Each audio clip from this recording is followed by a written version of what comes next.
Gracias, Señor, por este momento que podemos hablar contigo y también con nuestros amigos a través de este medio. Te ruego que tu Santo Espíritu nos dirija al abrir tu santa palabra. En el nombre de Jesús. Amén.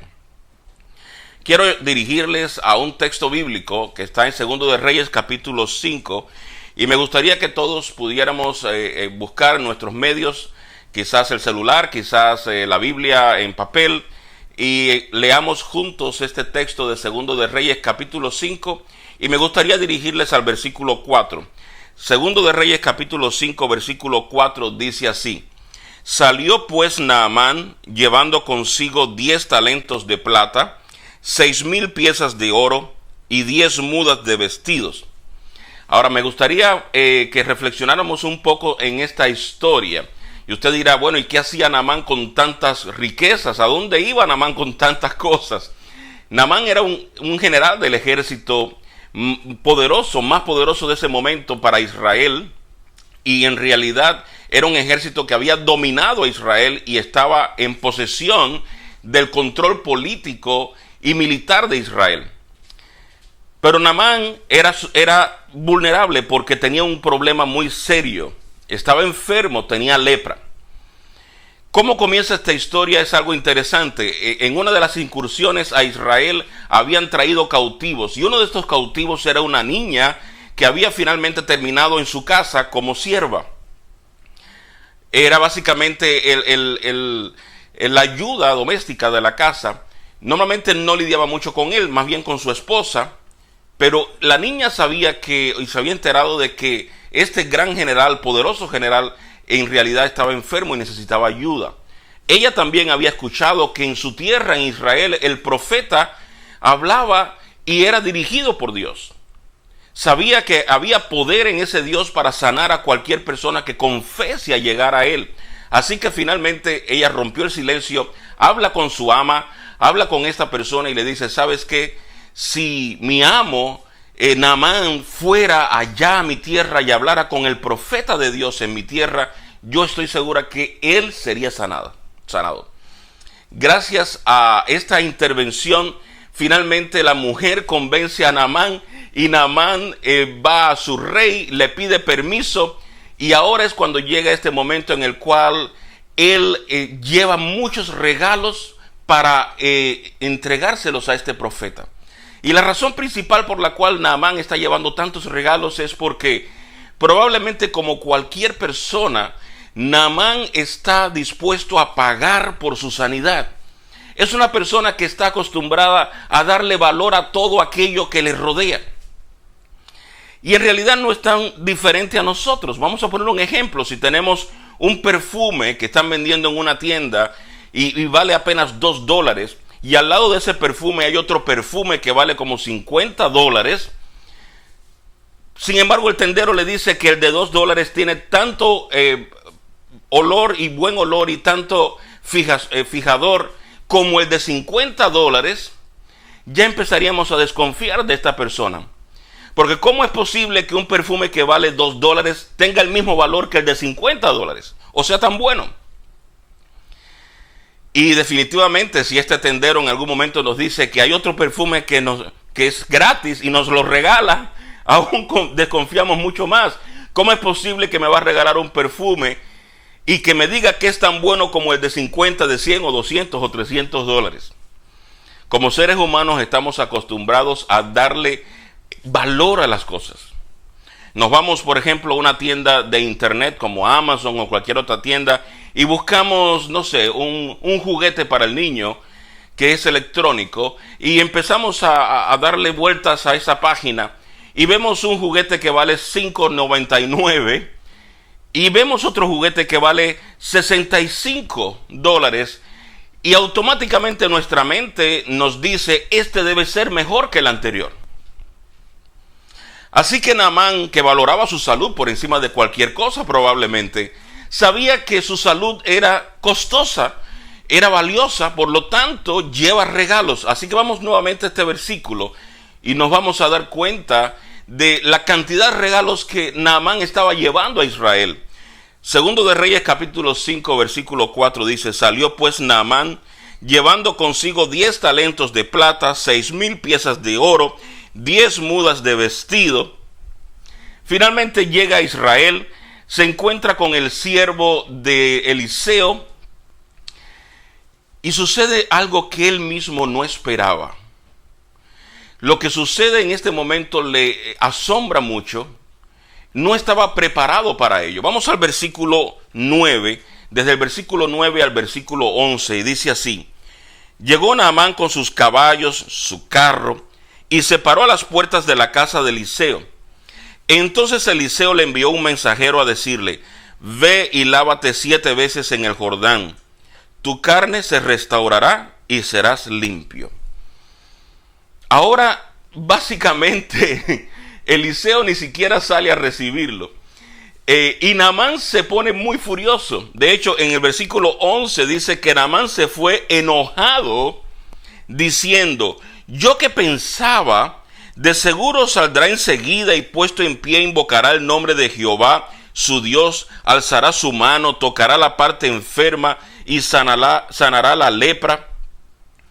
Estaba furioso, estaba airado, porque las cosas no habían sido como él quería.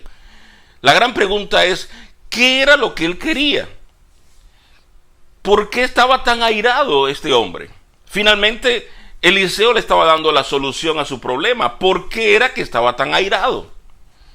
Bueno, cuando nos ponemos a analizar la historia, nos damos cuenta de que él tenía ciertas expectativas de cómo este encuentro con el profeta de Dios en Israel iba a ser. De hecho, la primera expresión nos dice que ya él en su mente tenía todo un cuadro dibujado de cómo estas cosas iban a ser. Por ejemplo, en el versículo 11 dice que Naamán se fue enojado diciendo: yo que pensaba. Y esta es la primera parte de la reflexión en la cual nosotros tenemos que poner énfasis. Porque así como él tenía en su mente una idea, yo pensaba, nosotros también, ante los problemas de la vida, ante las situaciones difíciles que nos podamos encontrar, tenemos una perspectiva de cómo Dios va a obrar. Y puede ser que nosotros también digamos: yo pensaba que me iba a sanar, yo pensaba que él se iba a salvar, yo pensaba que no iba a perder la casa, yo pensaba que se iba a poder reparar el carro, yo pensaba. Porque tenemos perspectivas de cómo Dios va a actuar con nosotros en cierto y determinado momento. Ahora, nadie le había dicho a Naamán cómo en realidad iba a ser. Nadie le había explicado a Naamán cómo Dios actúa con sus hijos. Nadie le había explicado a Naamán cómo Eliseo iba a hacer las cosas. Pero él pensaba, y ya él tenía en su mente una idea. Y déjenme decirles que muchas veces nosotros tenemos ideas de cómo alcanzar nuestra propia sanidad. El título de esta pequeña reflexión es empeñados en pagar. Porque Naamán estaba empeñado en que las cosas fueran del modo que él quería. De hecho, él había traído mucho dinero para pagar. Y pensaba que las cosas iban a hacer de su modo, a su manera. Básicamente se veía como un cliente a quien hay que otorgarle todas las comodidades y todas las atenciones. Había venido con mucho dinero para pagar y ni siquiera el profeta había salido a recibirle. Ahora está perturbado, está airado. Las cosas no son como yo pensaba. Yo pensaba que así era como iba a obtener la sanidad. Y yo quiero decirte, tú y yo no somos diferentes en la condición de Naamán, porque tú y yo también somos pecadores condenados a muerte. Tenemos una lepra, quizás no en la piel, pero tenemos una lepra que se llama pecado. Y así como en antaños la lepra era mortal, no tenía cura, tú y yo no tenemos solución para el pecado. De hecho, la palabra de Dios en Romanos capítulo 5, versículo 12 dice: Por tanto, como el pecado entró en el mundo por un hombre y por el pecado la muerte, así la muerte pasó a todos los hombres por cuanto todos pecaron. Tú y yo estamos condenados a muerte y no tenemos una solución. Y es posible que desde que crecemos, desde que nacemos creciendo, escuchando cosas alrededor, tengamos una idea, pensábamos, ¿cómo es que se obtiene esta salvación? Y es posible que las ideas que hemos escuchado nos han dado las circunstancias o las perspectivas erróneas de cómo alcanzar esta salvación. Y yo quiero decirte en esta mañana que la forma en que Jesús puede actuar contigo en realidad puede ser tan inesperada como fue inesperado aquello que recibió Naamán. Es probable que tú hayas dicho, yo pensaba que para poder ir a la iglesia tengo que dejar el cigarro. O yo pensaba que para poder acercarme a Jesús debo cambiar de vida. O yo pensaba que con pagar el diezmos y las ofrendas y ser muy fiel en la observancia de la ley, ya yo podía obtener la salvación. Yo pensaba que quizás mi dinero valía algo en este proceso. Y déjame decirte que cuando llegamos a la presencia de Dios, Él actúa de modo que no esperábamos. Ahora, ¿cómo esperaba Naamán que iba a ser atendido? Déjame decirte, Naamán tenía todo un cuadro en su mente. Ya se había hecho todo un aspecto, una ceremonia en su mente. Vamos a leer allí una vez más, Segundo de Reyes capítulo 5. Pero ahora vamos a leer en el versículo 11 en adelante y vamos a ver cosas interesantes del cuadro que él ya se había hecho en su mente. La escena ya la había dibujado. Segundo de Reyes capítulo 5, 11 dice que Naamán se fue enojado diciendo, yo pensaba, y ahora vienen los pasos que él pensaba. Número 1, de seguro saldrá enseguida. Bueno, ¿y por qué pensaba que el profeta iba a salir enseguida? No olvidemos que esta expresión viene de su mentalidad, de su propio valor. Él tenía un concepto de cuánto él valía. Él tenía un concepto de cuán importante era él. No olvidemos que él es general de un ejército que está dominando a Israel. Así que él pensaba que una vez que él llegara a la puerta del profeta, siendo una persona tan importante, el profeta iba a salir corriendo a su encuentro. Y aquí tenemos que hacer una pausa, porque sí es cierto que Dios nos ama con un amor indecible, un amor increíble. No hay límites para el amor de Dios hacia nosotros. Tampoco no quiero que creamos la idea de que tenemos poco valor ante Dios. Somos de gran valor ante Dios. Pero tristemente muchas veces nosotros tenemos una idea tergiversada de cuán dignos somos delante de Dios. Y hay una gran diferencia entre valor y dignidad. Somos valiosos ante Dios, pero la dignidad nuestra depende precisamente de Él. Porque todos somos condenados a muerte, somos pecadores. Así que aunque Naamán era valioso a los ojos de Dios, tenía un concepto equivocado de cuán importante él era. Yo no sé si alguno de nosotros tiene un concepto equivocado de cuán importantes somos. La realidad es que somos importantes por el valor que Jesús nos ha dado a través de su sangre. También la realidad es que sin Jesús somos nada. Por lo tanto, aunque él pensaba que el profeta iba a salir a su encuentro a gran velocidad, ahora choca con la triste realidad de que ante Dios no importa generales o siervos, todos tenemos el mismo valor y somos amados del mismo modo. Así que la primera escena que él tenía en su mente, yo pensaba que el profeta iba a salir corriendo delante de mí, no se da. Ahora, él tenía en su mente una escena completa, no solo eso. Vamos a leer el versículo 11 completo, vamos a continuarlo. Dice, de seguro saldrá enseguida, puesto en pie, invocará el nombre de Jehová. Ya se había encontrado en su mente con una idea de el profeta poniéndose en pie. Incluso los gestos que el profeta iba a hacer, su Dios alzará su mano, o sea, ya había pensado que iba a alzar su mano, tocará la parte enferma, sanará mi lepra. todo un cuadro se había imaginado de cómo iba a ser su sanidad. Y sin embargo, ahora se da cuenta que lo único que tiene que hacer es lavarse en un río. Y aquí es donde viene la segunda fase de nosotros los seres humanos, cuando nos damos cuenta de que las cosas no son como nosotros queremos, sino que las cosas son como Dios quiere.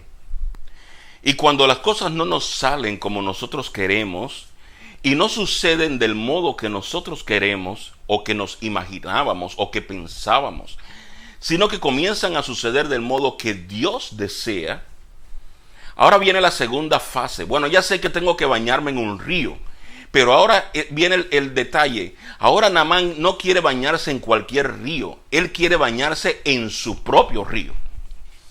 Y eso sucede también con nuestra vida, porque muchas veces, aunque ya hemos llegado a la conclusión de que no existe nada que tú y yo podamos hacer para pagar nuestra sanidad, de que tú y yo somos básicamente indignos si no fuera por la dignidad de Jesús, seguimos empeñados en colaborar, en hacer y en decir algo que nos garantice esa sanidad. Y ya cuando nos damos cuenta que mis regalos no valen nada, que mi obediencia no tiene ese valor, que mi entrega no tiene ese valor, simplemente el ponerme en las manos de Dios es el único valor que queda para obtener la salvación. Ahora entonces queremos que sea a nuestro modo, de nuestra manera, en nuestro río. Finalmente, alguien más sensato que él, uno de sus siervos, alguien que quizás tenía una perspectiva un poco más clara de las cosas como eran, le dice y le hace una pregunta que también se nos lanza a nosotros. Y la pregunta aparece en el versículo 13 y dice: pero sus criados se le acercaron y le dijeron: Padre mío, si el profeta te mandara a hacer algo difícil, ¿tú no lo harías? Y aunque ahí no aparece la respuesta, a esa pregunta, no aparece qué respondió él, nos damos cuenta de que como seres humanos no somos tan diferentes. Definitivamente la respuesta sería sí. Definitivamente sí. ¿Por qué razón? Porque aunque sabemos que Jesús nos regala la salvación, aunque lo sabemos, queremos hacer algo. Empeñados estamos en pagar de algún modo. Y yo estoy seguro que si fuera que se nos pide algo muy complejo, muy difícil, nos sentiríamos más a gusto que el simple hecho de decirnos: mira, la salvación es gratis. Tu sanidad solo lleva que sigas las palabras de Jesús, que sigas a Jesús como Rey y Señor, solo eso. Así que definitivamente la respuesta a esta pregunta para muchos es sí. Estamos dispuestos a hacer algo muy difícil. Estamos dispuestos a hacer sacrificios. Estamos dispuestos a colaborar de algún modo con el precio de la salvación. Y no nos damos cuenta de que si nos empeñamos en pagar la salvación, estamos haciéndonos deudores de una deuda que ya fue pagada. Estamos haciéndonos deudores de una deuda que nosotros no tenemos la capacidad de pagar. Y es por eso que aunque somos pecadores, tenemos la lepra del pecado y estamos condenados a muerte, tú y yo tenemos una maravillosa esperanza. Y esa esperanza es que Jesús nos ha regalado por gracia la salvación, la sanidad y la vida eterna. Yo quiero concluir con este texto que aparece allí en el Romanos capítulo 3, versículos 21 al 24, y dice así: pero ahora, aparte de la ley, se ha manifestado la justicia de Dios, testificada por la ley y los profetas. La justicia de Dios por medio de la fe en Jesucristo para todos los que creen en Él, porque no hay diferencia. Por cuanto todos pecaron, todos, y están destituidos de la gloria de Dios. Y ahora viene el versículo maravilloso 24. Son justificados gratuitamente por su gracia, mediante la redención que es en Cristo Jesús. Muchos de nosotros sabemos cómo terminó la historia. Finalmente este hombre entró en su razón, entró al río Jordán, se lavó 7 veces y salió sano. Estaba dispuesto a hacer grandes y difíciles cosas. Estaba dispuesto a pagar mucho dinero. Y ese día yo creo que no solo salió sano de su cuerpo, también salió sano de su espíritu, de su alma. Pudo comprender que el Dios de Israel no era solamente el Dios de Israel, era el Dios para todos. Pudo comprender que es un Dios que se complace no en el dinero, ni en la forma en que nos empeñamos en pagar la sanidad, en colaborar con Él para ser sanos, sino en el hecho de que le sigamos y le aceptemos tal y como somos, para que Él pueda hacer en nosotros todo lo que Él desea hacer. Tuvo que abandonarse a los brazos de Dios. Tuvo que ceder el control hacia Dios para que Dios fuera quien siguiera y dirigiera toda su vida. Y yo quiero decirte en esta mañana que independientemente de lo que tú pensabas, independientemente de la propensión que tenemos para empeñarnos en pagar nuestra sanidad, Dios desea que abramos la puerta de nuestro corazón y le demos el control para que Él sea quien haga en nosotros lo que Él quiera hacer. Que la próxima vez que nos acerquemos a Dios no sea con un preconcepto, no sea con una idea que pensábamos va a ser. Que nos acerquemos a Dios abiertos de corazón y mente para que Él haga en nosotros y con nosotros como Él quiera. Y sí, aunque estés dispuesto a hacer las grandes cosas, las más difíciles, que aprendas que ante la salvación y la sanidad, nada de eso podrá otorgártela. Solo Dios puede darte salvación, sanidad, perdón y vida eterna. Que Dios te guarde, que Dios te bendiga y que podamos disfrutar juntos de la redención gratuita que ya Jesús pagó por ti y por mí.